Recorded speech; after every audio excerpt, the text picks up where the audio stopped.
आइए शुरू करते हैं न्यूज पथ पर सफर और सबसे पहले आपको दिखाते हैं ऐसी तस्वीरें जिनका जिक्र सरे रहा है। ये तस्वीरें सुर्खियों में भी है और सोशल मीडिया पर भी है। इनसे आपका बाखबर होना बेहद जरूरी है क्योंकि चौराहे पर इन्हीं की चर्चा है और चर्चा देश भर में नवरात्र की तैयारियों की भी है।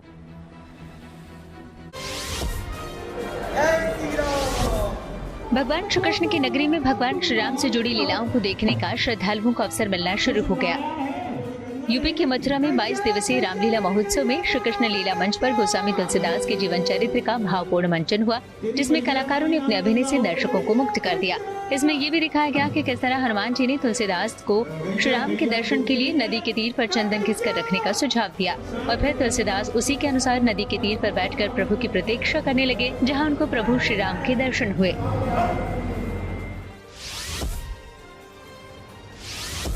नवरात्रि शुरू होने की तिथि जैसे जैसे नजदीक आ रही है, कलाकार भी तेजी से माता रानी की प्रतिमाओं को आकार देने में जुटे हुए हैं। पश्चिम बंगाल के वर्धमान में मूर्तिकार इस काम में दिन रात जुटे हुए हैं। यहाँ सिद्धार्थ पाल नाम के कलाकार अपनी पत्नी तंद्रा पाल की मदद से मूर्तियां बना रहे हैं। यहाँ के मूर्तिकार की बनाई गई माँ दुर्गा की प्रतिमाएं देश से लेकर विदेश तक में पूजी जाएंगी। एक दुर्गा प्रतिमा कुरियर के जरिए कनाडा के ओंटारियो भेजी भी जा चुकी है। सिद्धार्थ पाल इस बात से बेहद खुश हैं कि ये भले स्वयं विदेश नहीं जा सकते, लेकिन इनकी बनाई मूर्ति की वहाँ पूजा होगी।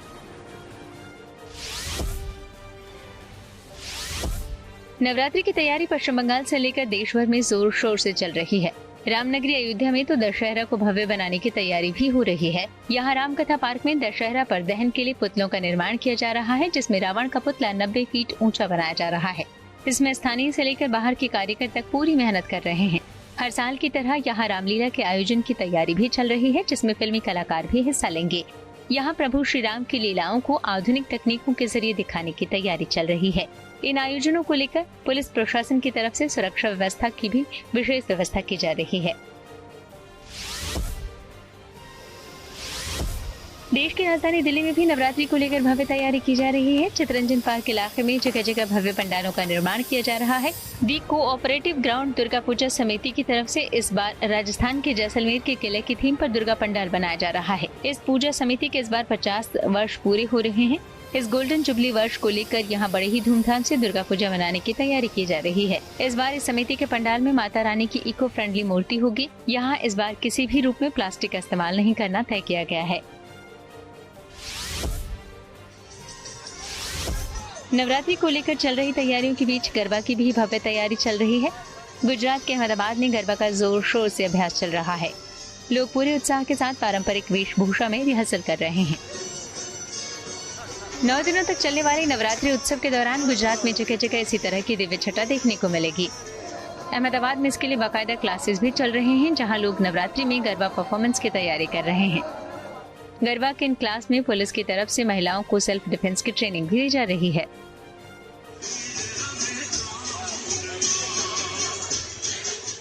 और न्यूज पथ में खबर आपको आगे हम दिखाते हैं बाढ़ बारिश के बीच चल रहे रेस्क्यू ऑपरेशन की। उत्तराखंड और हिमाचल प्रदेश में एक बार फिर भारी बारिश से तबाही मची। देहरादून के सहस्त्रधारा में बादल फटने के बाद हाहाकार मचा हुआ है।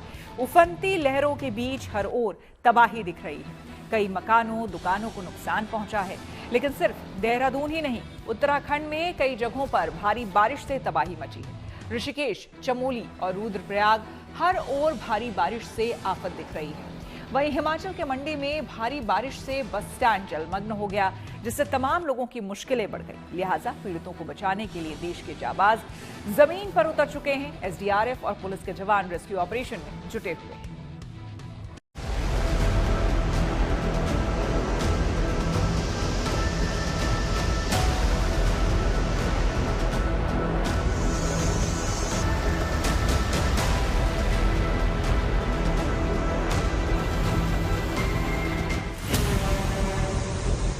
देश के कई हिस्सों में मानसून खत्म हो रहा है, तो वहीं कुछ इलाकों में अब भी भारी बारिश के कारण नदियां उफान पर हैं। उत्तराखंड और हिमाचल भीषण बाढ़ की चपेट में हैं, जिससे कई लोग पानी में फंसे हैं। ऐसे में बचाव कर्मी मुसीबत में फंसे लोगों को सुरक्षित निकालने के लिए देवदूत बनकर उन तक पहुंच रहे हैं। ये देवदूत हर मुसीबत में मोर्चा लेने के लिए हर वक्त तैयार रहते हैं और खबर मिलते ही मौके पर पहुंचकर पीड़ितों की मदद में जुट जाते हैं। देहरादून के सहस्त्रधारा में बादल फटने से इलाके की कई दुकानों को इससे नुकसान पहुंचा। भारी बारिश के कारण सूंग नदी में जलस्तर बढ़ गया और आसपास के क्षेत्रों में बाढ़ जैसी स्थिति पैदा हो गई और लोगों को बचाने के लिए रेस्क्यू ऑपरेशन चलाना पड़ा। देहरादून पर आए कुदरत के कहर के बीच रेस्क्यू ऑपरेशन जारी है। एसडीआरएफ, एनडीआरएफ और स्थानीय प्रशासन लोगों को राहत पहुंचाने में लगे हैं। इस समय हम सहस्त्रधारा के उस क्षेत्र में मौजूद हैं जहां पर रात को जब आपदा आई और तेज बारिश के बाद जो फ्लैश फ्लड आया, उसमें ये जो होटल्स हैं इनकी बिल्डिंग सबसे पहले जद में आई और जो नदी बह रही थी, इसके पीछे जो सहस्त्रधारा नदी लगातार बह रही है, उसने इस पे पूरे क्षेत्र में तबाही मचाई है। देख सकते हैं कि बिल्डिंग को कितना नुकसान पहुंचा है और इस बिल्डिंग में बड़ी बड़ी दरारें भी आ गई हैं। अगर मैं जूम करके आपको दिखाऊं तो ये देखिए किस तरह से बड़ी बड़ी दरारें यहाँ देखी जा सकती हैं और लगातार ये बिल्डिंग भी जो है नाजुक बनी हुई है। इसके साथ ही ये देव हिल्स होटल है जो पूरा का पूरा ढह गया और इसका जो ऊपरी क्षेत्र था वो पीछे की तरफ गिर गया है और ये पूरी जो बिल्डिंग्स हैं यहाँ पर नदी किनारे जो पूरा क्षेत्र बसा हुआ है, इसकी जो नदी बह रही थी लगातार और फ्लैश फ्लड पूरे क्षेत्र में आए, जैसे कि देखा जा सकता है कि अलग अलग क्षेत्रों से इकट्ठा होकर पानी यहाँ पर नदी की तरह बह रहा है और इसके बाद ये पूरा क्षेत्र जो है एक तबाही का मंजर दिखा रहा है। सहस्त्रधारा में जब ये हादसा हुआ तो कुछ लोग वहां मौजूद थे। हमारे संवाददाता ने उनसे बातचीत की। हमारे साथ कुछ युवा मौजूद हैं जो अपने एक दोस्त का जन्मदिन मनाने के लिए आए थे, लेकिन इनके साथ एक घटना घटी है जो कि काफी दर्दनाक भी है और अधिक जानेंगे इनके बारे में। आपका क्या नाम है और आप कहाँ से आए थे? सर, मेरा नाम अनिक त्यागी है। मैं देहरादून से आया था अपने दोस्त का बर्थडे मनाने के लिए और ऊपर से जब हम केक काट के अपना खाना वाना खा रहे थे, ऊपर से एकदम से पानी आया और पत्थर आए और बहुत सारे पेड़ आए और मुझे लग रहा था आवाज से कि कुछ होने वाला है। मैंने उन्हें कहा कि आप चलो यहाँ से। मधुर वालिया, सूरज, पारस त्यागी और नवजोत और भूरा दुष्यंत राजपूत वो सारे बह गए और हमने तीनों का एक दूसरे का हाथ पकड़ के हमने ऊपर से जो रास्ता था उससे पकड़ा और हम जंगल में से निकल के फिर यहाँ पे पीछे निकले। पूरी रात हम जंगल में बैठे रहे एक पेड़ पकड़ के। तो क्या जब रात को ये घटना हुई तो कोई आपके पास आया, कोई लोकल? कोई नहीं आया। जितने भी लोकल थे, गाँव वाले थे, वो हमारे पास आए थे। 2 छोटे बच्चे है कि हमारे माँ बाप बह गए, फिर हम भी बहुत डर गए। उनके माँ बाप भी बह गए? हाँ जी, हमारे सामने। हमारे साथ और भी हैं, आप भी इनके साथ में ही हम हैं? साथ में आए थे 10 जने। तो आप लोग सब कहाँ से आए हैं? हम देहरादून से हैं, मालसी एरिया। हाँ जी। तो सभी लोग अलग अलग जगह से देहरादून से आए थे और यहाँ हाँ, अलग अलग तो मतलब कोऑर्डिनेट करने आए थे। जिनका जन्मदिन था वो भी मिसिंग है, वो भी मिसिंग, मधुर वालिया। सर मिसिंग नहीं, वो अब मिल ही नहीं सकते क्योंकि वो पूरा जो एरिया था ना वो पूरा नीचे नदी में बीच में हमारे सामने नीचे गिरे। आपके सामने नीचे गिरे हैं? रहे हैं वो, लाइक मजाक कर रहे हैं। नदी कटी और उसमें तो क्या पहले कुछ एहसास हुआ था, कोई धमाका टाइप? बहुत तेज आवाज आई थी, ऊपर से बिजली कट गई थी और पूरा मतलब जैसे वो पहाड़ है ना पीछे, ये एकदम आते हुआ दिखा था मैं कि अब खिसकते आ रहा और हम पीछे ही खड़े थे और वो सेलिब्रेट कर रहे थे। अब इन तस्वीरों को देखिए। देहरादून के इस सैलाब में देवभूमि इंस्टीट्यूट के 200 स्टूडेंट्स फंस गए जो खुद से सुरक्षित बाहर निकल पाने में सक्षम नहीं थे। लिहाजा स्कूल प्रशासन ने एसडीआरएफ को इसकी सूचना दी। छात्रों के फंसे होने की खबर पाकर एसडीआरएफ की टीम तुरंत मौके पर पहुंचकर रेस्क्यू ऑपरेशन शुरू किया और सभी स्टूडेंट्स को सुरक्षित बाहर निकाल लिया गया, जिसके बाद स्कूल प्रशासन और अभिभावकों ने राहत की सांस ली। अब देहरादून में सैलाब के सितम की एक और तस्वीर देखिए, जहां एक युवक टोंस नदी के तेज बहाव में फंस गया और जिंदगी बचाने के लिए बिजली के खंभे पर चढ़ गया। वो पानी उतरने का इंतजार कर रहा था और सैलाब बढ़ता जा रहा था, लेकिन युवक के फंसे होने की खबर पाकर एनडीआरएफ की टीम मौके पर पहुंची और किसी तरह एनडीआरएफ और पुलिस की मदद से युवक की जान बचाई गई। वहीं ऋषिकेश से आई इन तस्वीरों को देखिए। तेज बारिश के बाद चंद्रभागा नदी उफान आई तो कुछ गाड़ियां लहरों के बीच फंस गई। लहरों के तेज बहाव के बीच लोगों की सांसें अटक गई। लोगों के फंसे होने की सूचना के बाद एसडीआरएफ की टीम मौके पर पहुंची और नदी के बीच फंसे 3 लोगों का रेस्क्यू किया। हो रही बारिश के कारण गंगा और सहायक नदियों का जलस्तर काफी बढ़ गया। आप देख सकते हैं ये है बरसाती चंद्रभागा नदी, जिसका जलस्तर काफी बढ़ गया है और देर रात जो बारिश हुई उससे जलस्तर बढ़ने के कारण इसमें कई वाहन यहाँ पे फंस गए, क्योंकि भारी वाहन इसी नदी में पार्क होते हैं साइड में। लेकिन जब जलस्तर बढ़ा रात के समय तो वाहन स्वामियों को वाहन निकालने का यहाँ पर मौका नहीं मिला और ये कई वाहन यहाँ फंस गए। तो एसडीआरएफ की टीम ने जो संभव हो सका उतने वाहनों को यहाँ से निकाला, लेकिन ये वाहन जो साइड में कर दिए गए हैं इनको पानी कम होने के बाद ही निकाला जाएगा। आप देख सकते हैं ये जो पानी है ये इस पुल के ऊपर से होकर गुजर रहा था करीब 1:30 बजे रात को जब पानी इसके पुल से तो आवाजाही रोक दी गई, पुलिस यहाँ पर तैनात कर दी गई। एसडीआरएफ और जल पुलिस लगातार यहाँ पर मॉनिटरिंग कर रहे हैं और गंगा के किनारे सर्चिंग भी कर रहे हैं। लोगों को आगाह किया जा रहा है कि पानी से दूर रहें। उत्तराखंड के चमोली में भी बारिश ने तबाही मचाई। तेज बारिश में कर्णप्रयाग हाईवे पर कई जगह पर मलबा आ गया, जिससे बद्रीनाथ हाईवे बंद करना पड़ा। कर्णप्रयाग नैनीताल राष्ट्रीय राजमार्ग पर भारी भूस्खलन के चलते एक कार मलबे में दब गई। मुख्यमंत्री पुष्कर सिंह धामी ने तबाही वाले इलाके का दौरा किया। उन्होंने इस हाईवे का मुआयना किया जो सैलाब में बह गया। 30 स्थानों पर सड़क पूरी तरह से बह गई है। घरों को बहुत नुकसान हुआ है, सरकारी संपत्तियों को नुकसान हुआ है और पूरा जनजीवन अभी अस्त व्यस्त है। उसको सामान्य करने के लिए सभी प्रयास किए जा रहे हैं। बहुत सारे संपर्क मार्ग कट गए हैं। अभी नदियों का जो जल स्तर है वो भी काफ़ी बढ़ा हुआ है। पुल भी खतरे की जद में, आप देख रहे होंगे ये हमारा सोंग और बांदल पर बांदल 2 नदियां यहाँ पर मिलती हैं, उस पुल को भी खतरा हो गया है। इसका जल स्तर कम होगा। हम लोग सभी विभाग हमारे युद्ध स्तर पर काम कर रहे हैं, सभी कोऑर्डिनेशन कर रहे हैं। आज आदरणीय प्रधानमंत्री जी ने भी प्रातःकाल सारी जानकारी ली है, उन्होंने चिंता व्यक्त करी और हर प्रकार से हमको आश्वासन दिया है। अपने गृह मंत्री जी ने कि हर समय राज्य में जो आपदा आई है, आज देहरादून में जो बड़ी जल भराव और बादल फटने से नुकसान हुआ है, उसके बारे में आकलन किया है। वहीं हिमाचल प्रदेश के मंडी में बीती रात भारी बारिश से सोनखड्ड ने अचानक रौद्र रूप धारण कर लिया। लोगों के घरों और दुकानों में पानी घुस गया तो लोगों ने छतों पर चढ़कर जान बचाई। यहाँ एक हॉस्टल भी है जिसमें 150 बच्चे थे, उन्होंने भी दूसरी और तीसरी मंजिल पर जाकर अपनी जान बचाई। वहीं पुलिस ने रात में रेस्क्यू ऑपरेशन चलाकर कुछ लोगों को सुरक्षित ठिकानों पर पहुंचाया। दरअसल बीती रात धर्मपुर में रात करीब 11 बजे से 1 बजे के बीच मूसलाधार बारिश से सोनखड्ड ने इतना विकराल रूप धारण किया कि धर्मपुर बस स्टैंड और आसपास पानी भर गया। पानी की लहरों ने बस स्टैंड में खड़ी HRTC और दूसरी गाड़ियों को अपनी चपेट में ले लिया। मंडी से असीम बस्ती, ऋषिकेश से प्रमोद नौटियाल के साथ शास्त्रधारा से Ankit Sharma, good news today. TT के मुद्दे पर शिक्षकों के साथ योगी सरकार। आइए आपको सीधे लिए चलते हैं न्यूज एक्सप्रेसवे पर, जहां देश भर की कुछ और जरूरी खबरें कर रही हैं आपका इंतजार।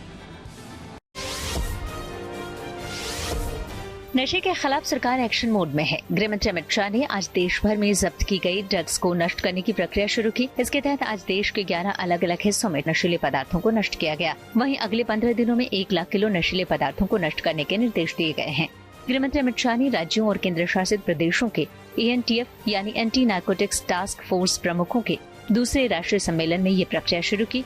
इस सम्मेलन को संबोधित करते हुए उन्होंने कहा कि हमारी लड़ाई ड्रग के खुदरा व्यापार की बजाय ड्रग के सप्लाई की काटिल को तोड़ना है। उन्होंने कहा कि NCB, GST विभाग, राज्य ड्रग्स नियंत्रकों, आयकर विभाग और वित्तीय संस्थानों से लगातार समन्वय कर रही है ताकि ड्रग्स नेटवर्क की पूरी तस्वीर सामने लाई जा सके। विश्व भर में जहां से ड्रग सप्लाई होती है वो दोनों क्षेत्र दुर्भाग्य से हमारे नजदीक है। पीएम मोदी कल यानी बुधवार को मध्य प्रदेश जाएंगे। यहाँ धार में वो स्वस्थ नारी, सशक्त परिवार और 8वीं राष्ट्रीय पोषण माह अभियान का शुभारंभ करेंगे। इसके अलावा वो यहाँ कई विकास योजनाओं का शिलान्यास और लोकार्पण भी करेंगे। आदि कर्मयोगी अभियान के तहत पीएम मोदी आदिवासियों के लिए आदि सेवा पर्व का भी शुभारंभ करेंगे। यूपी में सीएम योगी ने TET अनिवार्यता पर शिक्षकों के पक्ष में स्टैंड लिया है। सरकार अब इसे लेकर कोर्ट में रिवीजन दाखिल करेगी। सीएम ने इसके लिए विभाग को निर्देश भी दिए हैं। सीएम योगी ने कहा कि प्रदेश के शिक्षक अनुभवी हैं और समय समय पर सरकार द्वारा उन्हें प्रशिक्षण प्रदान किया जाता रहा है। ऐसे में उनकी योग्यता और उनकी सेवा को नजरअंदाज करना उचित नहीं है। हाल ही में TET अनिवार्यता को लेकर सुप्रीम कोर्ट ने आदेश दिया था कि कक्षा 1 से 8 तक पढ़ाने वाले शिक्षकों को यदि सेवा में बने रहना है या प्रमोशन पाना है तो उन्हें अनिवार्य रूप से TET की परीक्षा पास करनी होगी। तेलंगाना के मुख्यमंत्री रेवंत रेड्डी ने दृष्टिबाधित छात्रों को म्यूजिकल इंस्ट्रूमेंट्स बांटे। ये छात्र करीमनगर जिला कल्याण विभाग द्वारा संगीत की शिक्षा ले रहे हैं। इस मौके पर सीएम ने छात्रों द्वारा गाए गए गीतों की एक CD का विमोचन भी किया। वहीं छात्रों ने भी सीएम के सामने अपने गीतों की प्रस्तुति दी।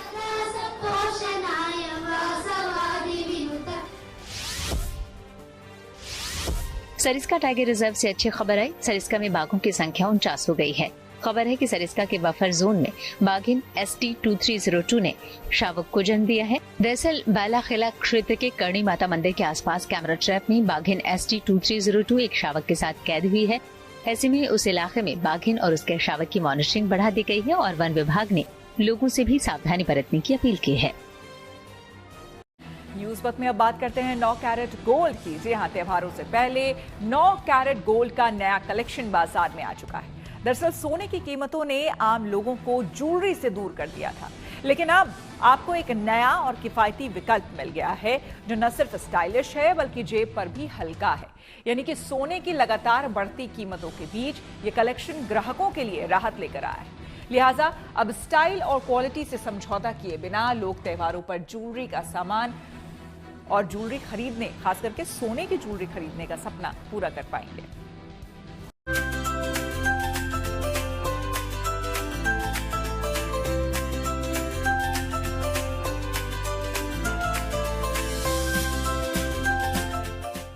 सोना इतना महंगा हो गया है कि ग्राहक 22 या 18 कैरेट की जगह सस्ते 9 कैरेट के गहनों की खरीदारी में इंटरेस्ट ले रहे हैं। कम कैरेट वाली गोल्ड ज्वेलरी खरीदना लोग बेहतर समझ रहे हैं क्योंकि ये गहने जेब पर कम बोझ डालते हैं। त्योहारों पर इस बार ज्वेलरी मार्केट एक सुनहरा तोहफा लेकर आया है। सोने और हीरे में 9 कैरेट गोल्ड ज्वेलरी के विकल्प ने इस सीजन को और खास बना दिया है। यानी अब कम कीमत में गहनों को खरीदने की चाहत रखने वाले ग्राहकों के लिए 9 कैरेट वाले गहने तैयार किए जा रहे हैं, जिनका ट्रेंड भी बढ़ रहा है। तो 9 कैरेट गोल्ड में क्या कुछ ऑप्शंस है वही हम आपको दिखा रहे हैं। और इस वक्त मैं आपको लेकर आ गई हूँ हाउस ऑफ रिंग्स में, जहाँ आपको ढेरों सारी सिर्फ और सिर्फ रिंग्स की कलेक्शन दिखने वाली है। और एक लौता देश का ब्रांड है जहाँ जो कि सिर्फ रिंग्स के लिए बनाया गया है। सुमित हमारे साथ इस वक्त है। बात है 9 कैरेट की, क्योंकि 9 कैरेट अब एक अलग से लोग शायद स्विच करेंगे, अभी नहीं तो थोड़ा लेट ही सही, बट जिस तरीके से दाम बढ़ रहे हैं तो आप लोगों ने रिंग्स में 9 कैरेट के लिए क्या ऑप्शंस निकाल रखे? जी बिल्कुल, हम बहुत स्वागत करते हैं गवर्नमेंट के इस कदम का कि उन्होंने 9 कैरेट में हमको ज्वेलरी के लिए अलाउ कर दिया है। 9 कैरेट में हॉलमार्क अलाउ होने से क्या हो गया, कस्टमर्स जो अफोर्ड नहीं कर पा रहे थे ज्वेलरी को इन रेट्स पे, जब 1,13,000 के फिजिकल रेट्स हम देख रहे हैं बाजार में, 9 कैरेट के रेट लगभग 46,000 के आसपास आते हैं। अब समझने की बात यह है कि जब हम कुछ कस्टमर्स का सेंटीमेंट्स अभी वीक है कि हम 9 कैरेट की ज्वेलरी क्यों लें, हमें तो पीतल ही मिल रहा है या हमें तांबा ही मिल रहा है, हमें ज्वेलरी में सोना तो मिल ही नहीं रहा। लेकिन मैं उन दर्शकों को ये बताना चाहता हूँ कि जब हम 9 कैरेट की ज्वेलरी लेते हैं तो उसमें 37.5% सोना होता है। तो अगर हमने कोई 100 ग्राम सोना लेना है, 37.5% का लिया, तो हमने 40 ग्राम प्योर गोल्ड तो ले ही लिया ना। तो उनको ये समझना पड़ेगा कि they are getting what they are paying for. उन्होंने जितना पैसा दिया उतना ही उनको सोना मिल रहा है, चाहे वो 14 कैरेट का लें, चाहे 9 कैरेट का लें, चाहे 18 कैरेट का लें। अब 9 कैरेट के हॉलमार्क के अलाव होने से उनको ये फैसिलिटी मिलेगी कि वो ज़्यादा सामान खरीद सकते हैं। वो अपनी रिंग भी बना सकते हैं, अपना ब्रेसलेट्स भी बना सकते हैं और मल्टीपल वैरायटीज ले सकते हैं। फेस्टिव सीजन में गोल्ड महंगा होने से आम ग्राहकों के लिए ज्वेलरी खरीदना मुश्किल हो गया है, लेकिन कारोबारियों ने इस मुश्किल को आसान कर दिया। इसे आप ऐसे समझ सकते हैं कि दरअसल 10 साल में सोने की कीमतों में 400% से ज्यादा की बढ़ोतरी हुई है। साल 2015 में जहां 24 कैरेट सोना 26,936 रुपए प्रति 10 ग्राम था, वहीं 2025 में 24 कैरेट सोना 1,12,635 रुपए पर पहुंच गया और 22 कैरेट सोना 1,01,950 रुपए तक पहुंच गया, जबकि 18 कैरेट सोना 83,430 रुपए तक जा पहुंचा और 9 कैरेट सोने का दाम करीब 45,653 रुपए तक है।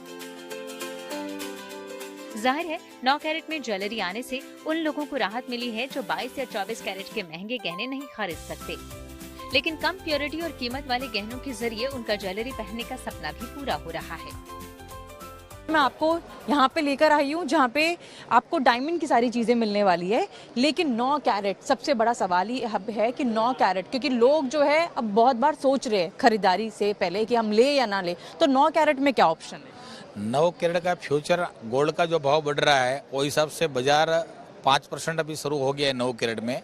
आने वाले 6 मंथ में 30 से 35% 9 कैरेट में आ जाएगा, क्योंकि यूएसए तो 50 सालों से 9 कैरेट में है ही, तो इंडिया क्यों नहीं? जब अमेरिका में मेजॉरिटी लोग इधर से एक्सपोर्ट करते हैं तो उसको भी 9 कैरेट में एक्सपोर्ट करना पड़ेगा। और 9 कैरेट गवर्नमेंट ने 9 कैरेट हॉलमार्क का मान्य कर दिया है, तो 9 कैरेट का फ्यूचर है। वहीं ये जानना भी जरूरी है कि 9 कैरेट में ज्वेलरी आने के बाद ग्राहक क्या सोच रहे हैं। मेरे हिसाब से तो बहुत अच्छा है 9 कैरेट अगर आ रहा है तो, लेकिन लोगों को है कि ट्रस्ट नहीं है अभी कि 9 कैरेट में वो प्योरिटी, वो शुद्धता हम लोगों को मिल पाएगी। वो तो देखो मतलब धीरे धीरे ही ट्रस्ट बना, क्योंकि एकदम से ये आया है 9 कैरेट का, तो फिर लोग तो ट्रस्ट नहीं कर पाएंगे इतनी जल्दी। लोग देखेंगे, चीज़ें खरीदेंगे तो ही उनको ट्रस्ट बिल्ड होगा। सर आप बताइए, आप जेब का खर्चा तो सारा आपका ही निकलता है, तो आपकी जेब को कितनी राहत है? मैम राहत तो है पहले से, क्योंकि अब 9 कैरेट में मतलब हमारा बजट एक्चुअली हिलेगा नहीं, कोई भी हम परचेजिंग करते हैं नहीं करेगा, लेकिन 1-1 लाख रुपए सोना हो गया है तो वो पॉसिबल नहीं होता हर किसी के लिए लेना। तो 9 कैरेट में ठीक है, मतलब शौक भी पूरा हो जाता है और बजट भी बच जाता है। लेकिन एज अ कस्टमर आप कितना कैरेट लेना पसंद करेंगे? 22 कैरेट। 22 कैरेट? हाँ, क्योंकि उसकी वो थोड़ा अच्छा रहता है, दिखने में भी अच्छा है और उसकी लाइफ भी अच्छी है। भरोसा है एक आप, मतलब ये है कि हमने आज तक 22 ही लिया है, 24 भी लिया है, इससे कम मतलब हम 18 भी नहीं लिया अभी तक। यानी ये कहा जा सकता है कि इस बार त्योहारों पर सोने और डायमंड की चमक घर घर तक पहुंचने वाली है। दिल्ली से मनीषा लड्डा के साथ bureau report, good news today. News पर के सफर में अब सोशल अड्डा का रुख करते हैं, जहां आज बात होगी स्ट्रे डॉग्स यानी कि आवारा कुत्तों को लेकर उत्तर प्रदेश सरकार के आदेश की। जगह जगह घूमने वाले स्ट्रीट डॉग्स कई बार लोगों के लिए मुसीबत बन जाते हैं। इसी को देखते हुए यूपी सरकार ने एक आदेश जारी किया है। योगी सरकार ने कुत्ते काटने के बढ़ रहे मामलों को देखते हुए सभी नगर निकायों को यह आदेश जारी किया है। इस आदेश में हमलावर और हिंसक हो चुके कुत्तों के लिए अनूठी सजा का प्रावधान किया गया है। नगर विकास विभाग की ओर से जारी आदेश के मुताबिक अगर किसी व्यक्ति को पहली बार कुत्ता काटता है तो उसे 10 दिन की सजा होगी। इस दौरान कटखने कुत्ते को एबीसी यानी कि एनिमल बर्थ कंट्रोल सेंटर में रखा जाएगा। लेकिन अगर वही कुत्ता दूसरी बार किसी व्यक्ति को काटता है तो 3 सदस्यों की टीम इस मामले की जांच करेगी। अगर जांच में हमले के लिए कुत्ते को उकसाने के प्रमाण नहीं मिलते हैं तो कुत्ते को फिर एबीसी सेंटर में आजीवन रखा जाएगा, यानी कि कुत्ते को उम्र कैद की सजा मिलेगी। आजीवन कैद की सजा पाने वाले कुत्ते को रिहा तभी किया जाएगा जब उसे कोई व्यक्ति तय शर्तों के साथ गोद लेगा। हमलावर और हिंसक हो चुके कुत्तों को सजा देने के लिए जारी किए गए आदेशों में कुछ शर्तें भी रखी गई। शर्तों के मुताबिक कुत्ते के हमले से पीड़ित व्यक्ति को सरकारी अस्पताल में इलाज का प्रमाण पत्र देना होगा। इस बात की जानकारी होने पर नगर निगम के पशुधन विभाग की टीम कटकने कुत्ते को पकड़कर एबीसी सेंटर ले जाएगी। एबीसी सेंटर पर इलाज के साथ कुत्ते को कड़ी निगरानी में रखा जाएगा। 10 दिन बाद छोड़े जाने से पहले कुत्ते के शरीर पर एक माइक्रोचिप लगा दी जाएगी। इस माइक्रोचिप के जरिए ही कुत्ते के व्यवहार पर नजर रखी जाएगी। एबीसी सेंटर में रखे जाने वाले कुत्तों को रेबीज के टीके लगाए जाएंगे। एबीसी सेंटर में लाए गए कुत्तों का पूरा रिकॉर्ड रखा जाएगा ताकि उनके स्वास्थ्य और व्यवहार की मॉनिटरिंग की जा सके। सरकारी आदेश मिलने के बाद प्रयागराज नगर निगम के पशुधन अधिकारी भी एक्शन मोड में आ गए। उन्होंने बताया कि जल्द ही पूरे नगर निगम क्षेत्र में हमलावर और हिंसक कुत्तों के खिलाफ अभियान भी शुरू कर दिया जाएगा। हमारे सहयोगी आनंद राज ने तैयारी का जायजा लिया और लोगों से बात कर उनकी राय जानी। यूपी सरकार के नए जीओ आने के बाद एबीसी सेंटर पर जो तैयारियां हैं लगभग पूरी, आप मेरे पीछे देखेंगे, ये डॉग्स के लिए लाकर उनको जो रेस्क्यू किया जाता है या जिस तरह का जीओ आया उसके बाद इन डॉग्स को यहाँ रखा जाएगा। बाकायदा इनका एक जेल के मतलब बैरक की तरह ही पूरा सेंटर बनाया गया और शहर के जितने भी स्ट्रीट डॉग्स हैं उनको यहाँ पर रखा जाता है। जीओ के मुताबिक अगर आवारा कुत्ते किसी को काटते हैं और 2 बार काटते हैं तो उनको अगर आजीवन कारावास होती है तो इन्हीं जेलों में रखे जाएंगे, इन्हीं शेल्टर जो बनाए गए हैं रखे। इसके अलावा ये एक प्रकार से उन कुत्तों के लिए डॉग्स का जेल है जो प्रयागराज में जिस तरह का जो अगर किसी को काटता है डॉग्स तो उनके सेंटर बनाए गए। उसके अलावा देखिएगा जैसे नैनी जेल या सेंट्रल जेल जेलों में भी इंतज़ाम किए जाते हैं कैदियों के लिए, वैसे इन डॉग्स के लिए भी स्पेशली इंतज़ाम किए गए हैं। रेबीज से पीड़ित है तो उनके लिए आइसोलेशन वार्ड बनाया गया है और कोई ख़ास बड़ी बीमारी से अगर जूझ रहा है तो उसके लिए अलग वार्ड बनाए हैं। और वो बैरिक टाइप का बाकायदा, जैसे आपने जेल में देखते हैं कि बैरिक है वैसे यहाँ बैरिक टाइप का बनाया गया है। यानी जो यूपी सरकार के नए जीओ आने के बाद ये सारे इंतजार एबीसी सेंटर पे किए जा रहे हैं और इन सेंटरों पर उन कुत्तों को लाया जाएगा, यानी उन डॉग्स को लाया जाएगा, स्ट्रीट डॉग्स को जो शहर में कई लोगों को काट चुके या काटेंगे। और अगर वो शिकायत करते हैं, अगर 2 बार काटा तो अगर आजीवन उनको इसी में रखना होगा तो यानी आजीवन कारावास की तरह, तो इसी एबीसी सेंटर पे लाकर उनको रखा जाएगा, उनको देख रेख किया जाएगा। तो उस जीओ के मुताबिक वो डॉगी यानी जो आजीवन कारावास है वो तभी छूट सकता है जब उसे कोई गोद ले कानूनी प्रक्रिया के अनुसार, तब वो बाहर आएगा। यानी नए जियो के आने के बाद यूपी सरकार ने अपनी तैयारी कर ली है और एबीसी सेंटर उसी का सबसे बड़ा सेंटर होगा जहां पर शहर के पूरे डॉग्स को यहां पर लाकर रखा जाएगा। इस तरह का ये जियो आया है, क्या लगता है कुछ फायदे नजर आते हैं इसमें? बिल्कुल फायदे नजर आएंगे, क्योंकि कई बार ऐसा होता है कि कुत्ते तो सड़क पे कई घूमते टहलते रहते हैं और हैं जीव, कई ऐसे लोग भी हैं जो उनको बिस्किट खिलाते हैं, कई लोग उनको एंटरटेन करते हैं। और ठीक भी है, 2-4-10 कुत्ते अगर किसी मोहल्ले में टहलते हैं तो मोहल्ला भी चौकन्ना रहता है, चोर लोग भी उससे सचेत रहते हैं। अब सरकार का जीव है कि अगर वो काट ले किसी को तो 10 दिन के लिए, और अगर दोबारा काट ले तो आजीवन कारावास, या जब तक उसे कोई गोद न ले ले। मेरा ख्याल है यही आदेश है। तो अच्छी बात भी है, अगर किसी को काट लेगा तो उसका इलाज तो गवर्नमेंट करा ही रही है।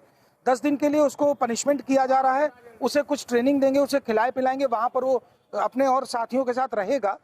और दूसरी बार काट ले तो आजीवन कारावास, और उसके बाद अगर उसे जब तक कि कोई उसे गोद न ले ले।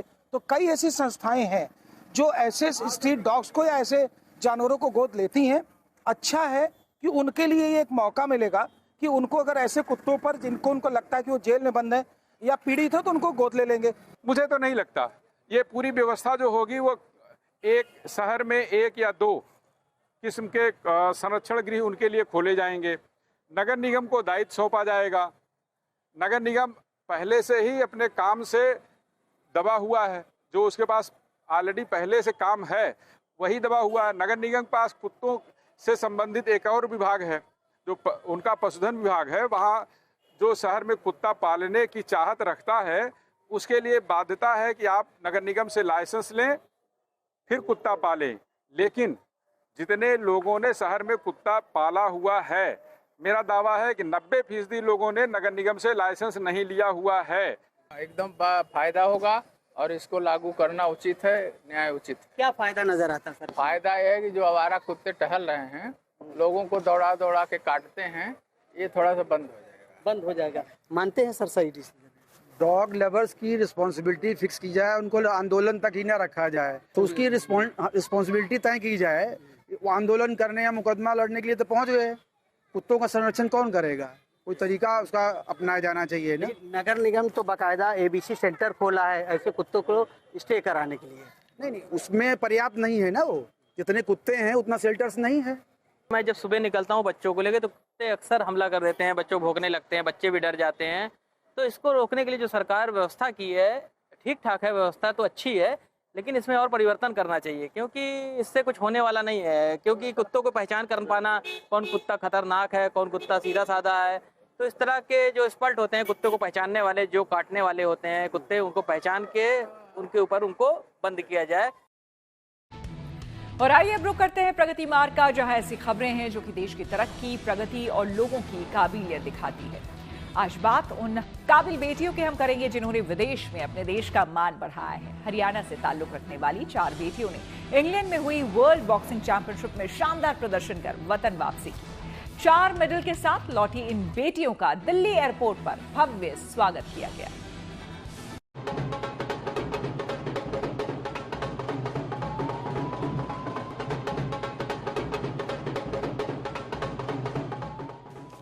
देश की ये वो बेटियां हैं जिन्होंने अपनी उपलब्धि से हर भारतीय को गर्व करने का बड़ा मौका दिया है और ये उसी उपलब्धि का सम्मान है। कोई इन्हें फूल मालाओं से लाद रहा है तो कोई मुंह मीठा करा रहा है। विदेश में देश का परचम लहराकर जब ये बेटियां दिल्ली एयरपोर्ट पहुंची तो इनका भव्य स्वागत किया गया। इंग्लैंड के लिवरपूल में हुई वर्ल्ड बॉक्सिंग चैंपियनशिप से ये देश के लिए मेडल जीतकर लौटी हैं। हमारी छोरियां छोरों से कम है के ये फिल्मी डायलॉग आपने सुना ही होगा। ये डायलॉग बेटियों की बहादुरी और शक्ति को दर्शाता है, जिसे एक बार फिर हरियाणा की ही इन बेटियों ने सही साबित कर दिखाया है।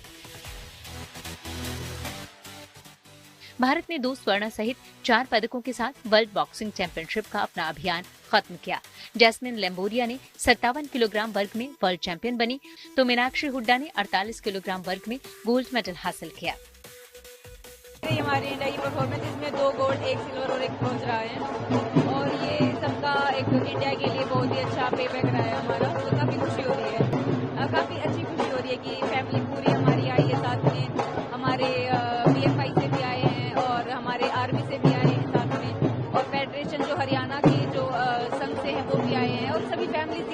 सबको एक दूसरे को मतलब विशेष दे रहे हैं, तो काफ़ी अच्छा लग रहा है।